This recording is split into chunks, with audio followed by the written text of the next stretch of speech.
국정원 해킹 의혹 사건이 담당 국정원 직원의 자살로 더욱 복잡하게 얽혀가고 있습니다. 국정원 현장 조사를 놓고 여야의 의견이 엇갈리는 가운데 여야는 오늘 오후 현장 조사 세부 일정 조율에 나섰습니다. 네, 취재기자 연결하겠습니다. 이승현 기자. 네, 국회 나와 있습니다. 자, 여야 현장 조사 세부 일정 언제부터 조율할 예정입니까? 네, 조원진, 이춘석 여야 원내수석 부대표들은 30분 전인 오후 3시 반부터 이 국정원 현장 조사 세부 사항을 논의하기 위한 조율 작업에 들어갔습니다. 이 자리에는 국회 정보위원인 새누리당 박민식, 이 새정치연합 신경민 의원도 함께하고 있습니다. 현재 여당은 조속히 국정원 방문 조사를 진행해야 한다, 이 같은 입장인 반면 야당은 디지털 사건에서 현장 방문은 큰 의미가 없는 만큼 이 자료 제출과 검증이 우선이다, 이렇게 맞서고 있습니다. 그 때문에 오늘 사자회동에서는 현장 조사를 먼저 진행을 할지 아니면 자료 제출을 우선 요구할지 등을 놓고 여야의 공방이 예상되고 있습니다. 이런 가운데 숨진 국정원 직원이 남긴 유서의 내용을 둘러싸고 여야의 기싸움이 한층 더 치열해진 모습입니다. 먼저 오늘 아침 회의에서 여야 원내 대표들이 이번 사건과 관련해서 밝힌 내용부터 잠시 들어보시겠습니다.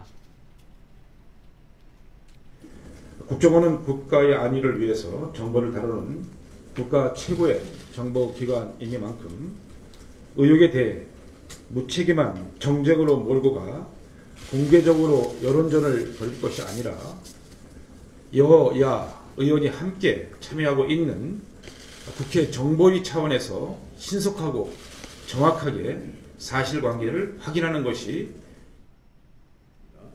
새누리당과 정부는 국정원의 국민사찰 해킹에 대한 진상규명 요구의 정당성을 훼손하는 시도를 즉각 멈추기 바랍니다. 국정원 직원의 죽음은 이 사건과 관련된 의혹을 더 크게 만들 뿐입니다. 국정원 직원 유서에서 내국인 선거 사찰은 없었다고 하면서도 증거인멸과 자료 삭제를 감행하는 앞뒤 안 맞는 행동을 했습니다. 새누리당은 국정원 직원 임모 씨가 삭제한 자료를 복구하는 대로 이 정보위 차원에서 해당 내용에 대한 보고를 받기로 했다면서 이를 계기로 의혹이 해소될 것이라는 입장을 보이고 있습니다. 다만 정부 관계자는 해킹 작업을 할 때 단계마다 암호를 걸기 때문에 삭제된 자료를 파악하기 위해서는 예상보다 시간이 걸려서 국회 정보위 보고 시점은 일러도 이달 말쯤이 될 것이라고 말했습니다. 하지만 새정치연합은 임 씨가 남긴 유서를 근거로 조속한 검찰 수사가 필요하다며 공세를 이어가고 있습니다. 문재인 대표는 오늘 최고위원회의에서 이 숨진 국정원 직원의 유서를 통해 해킹 프로그램 사용 기록이 삭제되는 일이 버젓이 벌어지고 있다는 점이 확인됐다면서 조속한 수사 그리고 압수수색이 필요하다고 목소리를 높였습니다. 네, 또 오늘 새정치연합은 중앙위원회를 열고 일부 혁신안 의결을 시도하죠. 네, 새정치연합은 오후 2시부터 중앙위원회를 열어서 이 사무총장 폐지를 골자로 하는 1차 혁신안을 통과시켰습니다. 전체 중앙위원, 재적수인 555명 가운데 392명이 참여를 했고 이 가운데 302명의 찬성으로 1차 혁신안이 통과됐습니다.